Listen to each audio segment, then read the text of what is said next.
Welcome back to Lovin Dubai show. Our guest today is an author with recent achievements that are one of her books.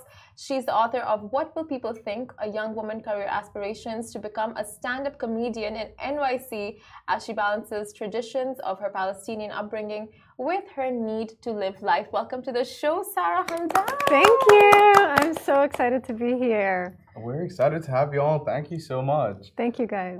So the book, this story's crazy. Like, I want to get into that in a bit, but first, can you tell us about yourself and what you do and how you got to where you are today? Yes. First of all, it's so surreal to be here talking about this, like finally making it to this step. So thank you. This is making it feel real for me. It's all you. I have been a journalist for a really long time. I've been in Dubai for 18 years, so I love this place. It's been home for so long. I grew up in Greece. I'm American by citizenship, so I think like all of us Dubai babies, we have this third culture kid syndrome in us, and it's what informed a lot of my work, both professionally and creative work. I've written for the New York Times for 6 years. I was their Dubai-based correspondent. I was the editor of Think with Google, so I did a lot of tech. We were talking about Black Mirror earlier, so I kind of lived and breathed that world for a little while. But part of me just always wanted to tell stories about people like us because we just don't see them out. I've watched every single romantic comedy under the sun. If J-Lo or Jennifer Aniston is in it, I will watch it. But I'm craving watching something funny and warm that has an Arab female lead because it's just not common. So I wrote it. That's so interesting. So you're a global citizen at this point, you know, global, yeah. Basically, you've lived in America, you have Arab roots, and you lived in Dubai. So out of all these places, what would you say is your favorite place to stay in? Dubai, hands down. I'm here for a reason. Yeah, I drop my kids off at school and I go swimming at the beach. Who does that? Oh, wow. It's an amazing lifestyle. I think there's also, if I'm honest, a big fish, small pond element. So if you're good at what you do, you can really stand out here. Would I have had the kind of career that I've had abroad or in a very competitive big market like in New York? I don't know.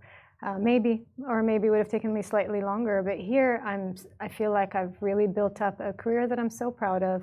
And I did spend time in the West. I studied at Berkeley. I did grad school at Columbia. But I brought all that back here because there's just so much we can do here. Dubai is my favorite place. I do love Greece also, where I grew up, because it's home and it's that childhood nostalgia. Also time at the beach. I love being at the beach. So what does a typical day look like for you? I have 2 children, 8 and 5. Hi, Adam and Serene. Aww.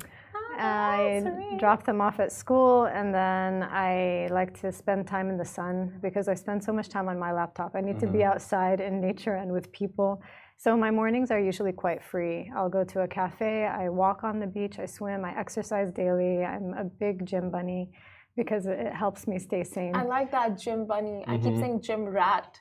Gym bunny sounds softer. So much nicer. Yeah. No more gym rat. It's also because when I work out, I tie my hair so it looks like a bunny. Oh, Fluffy. cute. And then I get work done. I'm managing editor of a company called Protocol Labs based out of the States. It's a tech company. They're interested in all things, you know, the next iteration of the internet. It's a research and development firm. So things like AI and all the good stuff we were talking about before, Web3. So I'm very focused on that. Day job, pick up the kids, spend time with them and the husband, and then when they go to bed, I begin my work calls in the evening because I'm on US time. So it's kind of a full-on day, but I do love having the mornings free. That's when I do my writing, see my friends, creative work.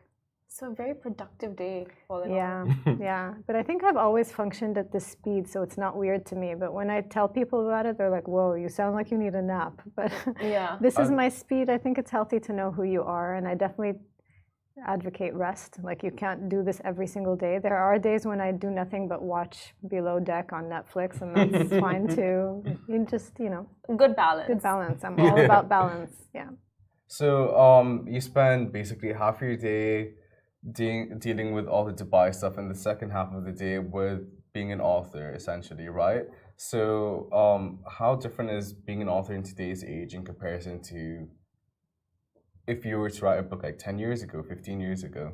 That's such a smart question. I think it's because the industry is changing so quickly, and now people don't just want to read a book, they want to know who's the person behind it and their character and what went into it, and there's all the social media, so you have to have a presence. And I think I'm very lucky to have been a journalist and had experience in front of a camera and talking and all of that, because it's really intimidating to a typical author who just spends time writing every day to suddenly be very public about it.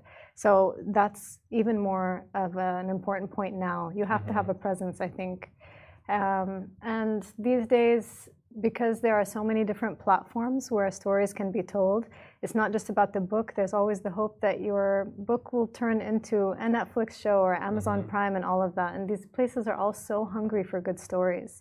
So that's where also diversity comes into play, what we were saying earlier about showing who you are, because someone else will connect.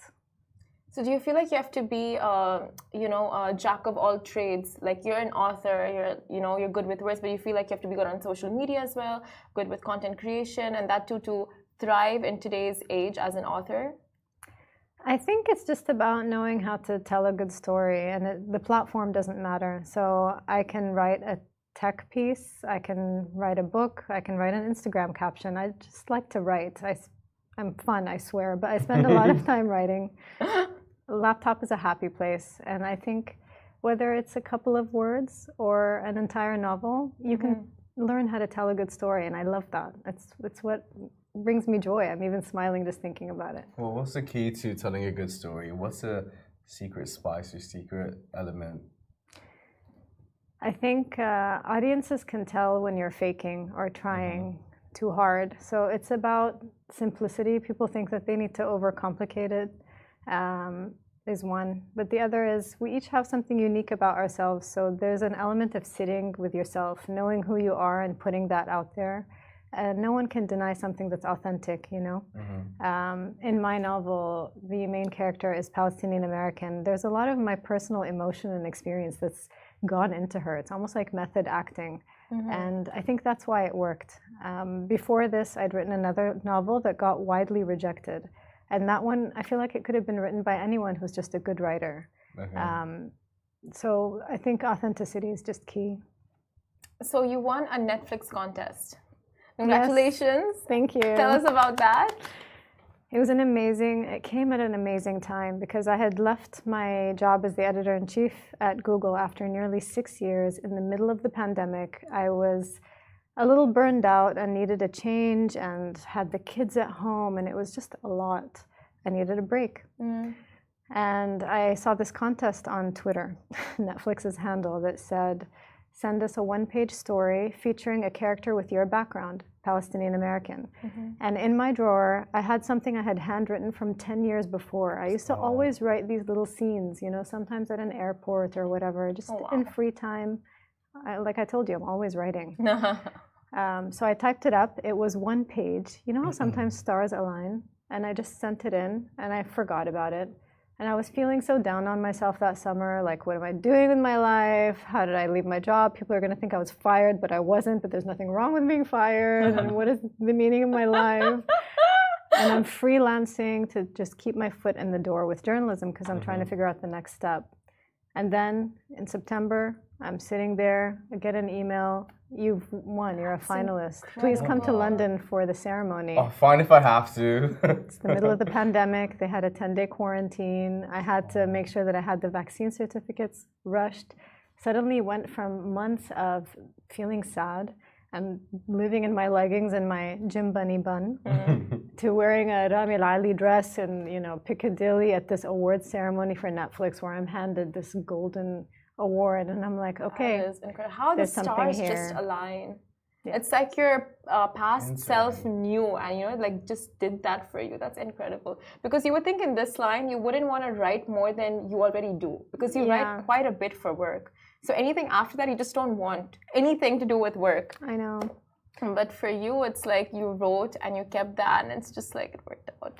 Yeah, I think the only way that I can explain it is that to me it doesn't feel like work at all. It's like if you have a beautiful singing voice and you always sing in the shower and in the car anyway. It's like me with writing. And then I sit down and I also get paid to do it. Maybe sometimes not about topics that I love, but I know how to do it well. Yeah. So. Well, speaking of writing and keeping on the theme, What will people think? Can you tell us more about that, please? Yes, I'm so excited about this novel. It's coming out in early 2025, so we have some time. But it's about a Palestinian American named Mia, who by day she works at a publishing house and kind of tries to live a very proper, quiet life. But by evening, she does these stand-up comedy gigs in Manhattan that she doesn't tell her family or friends about. She also has a crush on her boss. There's an element of The Marvelous Mrs. Maisel in it. And I had written this before that show came out. And then I stopped for a couple of years because I just thought I had this amazing idea in my head. And then it's already been done in such a great way. But there's something very quintessential New Yorker about my main character because so many people go to New York to live out their dreams. And there are so many great stand-up comedians who've come out of New York. Seinfeld. There's just so many to list. And she's one of them. And then there's a flashback that happens when she discovers her grandmother's diary. So half the book takes place, chapters interspersed with Palestine 1947, an illicit love affair. And the focus in both the modern day and the flashback scenes, the theme, if I can connect them, is just a woman's right to love who she wants to love, which we can all relate to. Yeah, 100%. And how close to home is the narrative of this book? The background of the woman, Palestinian American, and working in publishing. So I've lived and breathed that in my career. But fiction gives you license to play. So of course there are just elements there that are taken from, I don't know, just regular life and stories that I've seen. And I got to be a storyteller, which is really lovely. I think every book that's written by an author has some element of them in it. I enjoy humor. There's a lot of wit in it. I want people to laugh. There's a beautiful wedding scene in there. I love romantic comedies, like I said to you. So there's definitely some of me in there, but it's a work of fiction. So I want to ask, like you said, there's a lot of wit in it, and you said like she, practiced to be a stand-up comedian. So a lot of the jokes in the book, were they inspired from a person, a movie, or completely you? So when I was writing for the New York Times, I used to always get asked to moderate conferences and get in front of cameras. And I was so terrified of public speaking. My palms would sweat. Like I would have proper, terrified reactions. And I would just always turn them down and say no. So my husband took me to a stand-up comedy course, and for 6 weeks we had to go for 3 hours every Saturday, and I had to get up and practice. And when I faced the fear and I realized, okay, I'm still alive, I haven't died, and I actually kind of like it, and I'm actually good at it, and it's another way of telling a story. And then now I seek it out and I do it. I don't do stand-up comedy at all. I'll leave it to the pros, but I know how to play with words, and my husband has done a lot with comedy. So those scenes in particular, he and I would sit there and just banter and come up with these lines. And the opening chapter shows Mia getting up on stage and doing a stand-up comedy scene. So we start off with a bang. And that chapter won the Best Opening Chapter Prize in the UK in 2021. I submitted it to a competition. So, we've got something solid here. Can I read it? Worked hard. Yes, I could share it with you. Thank you. That's amazing. Having a good support system can really make such a massive difference. Yes. I couldn't have done it without my husband. He read every single draft, worked with me on the jokes during the pandemic, which was when I spent most of the time writing this novel. He would tell me, leave the kids to me, go upstairs, have some you time, and I would sit there and write. And then he would read what I would write, and we would talk about the characters as if they're real people. Like I would tell him, do you think it's cool what Katie said to Mia today? And he would say, no, that was kind of shady. Oh my God. She has problems. So he's just an amazing, amazing support at home. And I think you need to have that partner that believes in you. Like if he was the type of person to say, oh, what a cute little hobby. Like, can you get back to the kids or work? It would get to you. But he was my #1 support.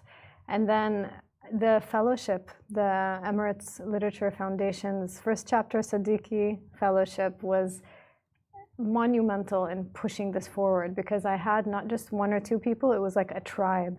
The other fellows, there are 8 of us, We have a WhatsApp group that's basically like a writing support group. Oh, I suck. No, you don't. You're going to be great. I got rejected today. You're going to get a win. And it's been the most wonderful support, built friendships for life. And then Ahlam Buluki, who created this, her name, Ahlam, literally means dreams. She made my dreams come true.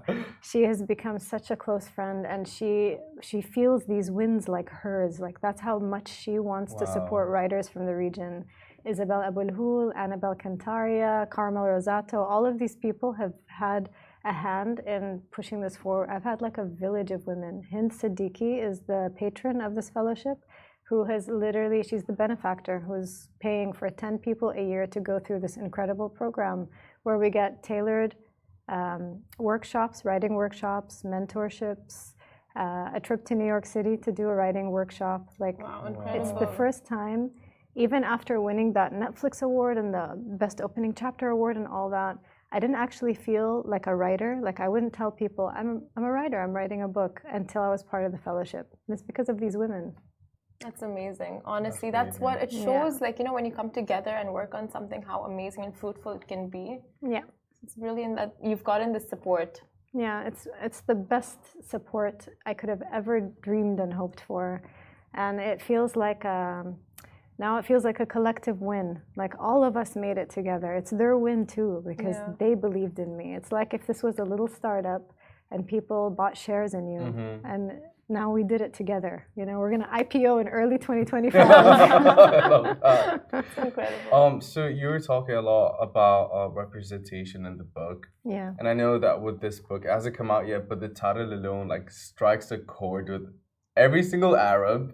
I think every single person in Asia in general, because like it is something we resonate with. Can you talk to us a bit more about representation, and both from representing an audience and also being represented as a writer and author in the Middle East? Yeah, I think representation is more and more important now. We need to see ourselves reflected in the stories that we're consuming, because there's more out there than what we've seen so far. And I think for so long, the gatekeepers of this industry were, you know, let's say the white people who just had one specific viewpoint. But even that's changing, and more stories are coming in. And then you're seeing what becomes really popular on Netflix, or you see the aftermath. You see that people are hungry for different kinds of content. So that's the audience side. From a personal point of view, I'm now raising these two kids who are living in Dubai. They have Irish, American, and British passports. They speak Arabic at home, kind of, and then they visit their grandparents in Greece. Like, they're third culture kids all over the place. How are they going to have a sense of being rooted? How are they going to know who they are? By seeing someone like them on the screen, maybe. Seeing a character 100%. Who isn't just a political statement or some, you know, in Asia, it's usually in the news, you see like negative stuff coming out. Just a normal person who's looking for normal person stuff, like getting a job and finding someone to love and all of that. And it's just really important to me that they can also see themselves reflected in a way that I didn't growing up. The relatability factor. Yeah. I think it's important. And a sense of belonging as well. 100%, yeah. And just feeling that you're normal, because so many kids, like you see on shows, like when you're a third culture kid, you just don't know where you belong, you don't know who you are. So it just gives you that sense of like you're not alone. Yeah. It's amazing. It's exactly that. And I think what's really exciting is I was just hoping to get published, but this is getting published in a big way. And that means that these third culture kid stories, they strike a chord. So someone who's Mexican American is going to relate to this, to going home and telling their parents, like, I like someone from a different culture. Is that okay? Yeah. These scenarios happen in so many homes. And yeah, I just think it's really important to put it out there. This is a 2-book deal that's happening in the US. That's a major deal in the US itself, let alone a regional first for a Dubai author. So it's a big deal, and I can't believe I'm here on Lovin Dubai talking about it. You're the rock star here. I don't know what you're talking about. So, what is the next chapter for you? So, because it's a 2-book deal, I need to hustle and write book 2. But for now, I'm just going to try and enjoy the success. I think because I'm so used to being productive, I'm always looking at, okay, that was great. Now what's next?